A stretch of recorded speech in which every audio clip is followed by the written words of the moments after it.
Mercedes driver Lewis Hamilton was upset but not surprised to hear members of his team were robbed at gunpoint outside the track in São Paulo, Brazil.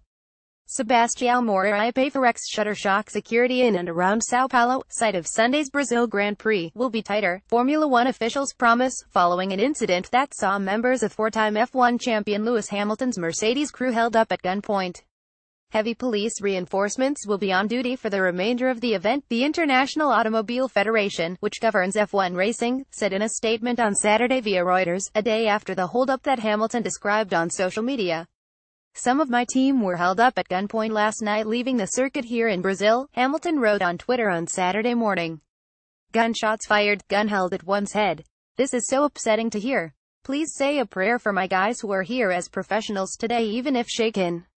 While saddened by the incident that Mercedes said resulted in the theft of valuables but no injuries, Hamilton indicated he was not surprised. This happens every single year here, he wrote in a follow-up tweet. F1 and the teams need to do more, there is no excuse. Hamilton may not have been exaggerating when he said armed robberies happen every year. Other drivers have said the same thing, including 2009 F1 champion Jenson Button, who was held up with his crew along the same stretch of road as Hamilton's crew in 2010. You hear about it happening over the years but you don't know how it feels until it happens to you, Button said via The Guardian at the time about the dangerous section of road that winds through some of São Paulo's poorest and most notoriously dangerous favelas. Unlike Hamilton's crew, Button was able to escape the scene thanks to a quick-thinking chauffeur, who was at the wheel of the team's minibus that day. He angled the car and floored it, Button recalled of his team's dramatic escape. He went between 6 cars and rammed every single car just to get past. We got through in the end, but looking behind there were 2 guys with handguns, quite a simple-looking handgun, and 1 guy with a machine gun. The Brazil Grand Prix, while considered one of the most dangerous in terms of crime threat, isn't the only location on the circuit that has been the scene of violent incidents. Ahead of last year's Mexico Grand Prix, a Mercedes crew member and driver became the targets of another armed robbery. The 2 victims came away physically unharmed, but surrendered wallets and valuables to the gunman. To prevent further incidents, FIA officials reminded teams on Saturday to travel to and from F1 tracks as inconspicuously as possible, meaning in plain clothes and unmarked vehicles.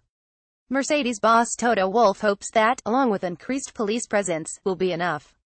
We shouldn't be needing armed vehicles, bulletproof cars, agents in order to make it safe from the racetrack to the hotel, he said via Autosport. But then this is the circumstances and maybe our approach in the past was a bit lenient easy, because Brazil is a cool country. The Brazil Grand Prix is set to begin at 11 a.m. ET on Sunday, and will air on NBC Sports. Hamilton, who failed to qualify because of a crash in the earlier rounds, has already secured the 2017 world title, his 4th since 2008. Read more. MMA official chastises Conor McGregor for jumping into cage, assaulting referee at Bellator event after nasty crash. Bobsled team disqualified for finishing Twomon race with one man. Stephen Curry pushes actual ways to help veterans, alludes to Trump's rhetoric as noise. Andrew Luck reportedly heads to Europe seeking answers about his injured shoulder.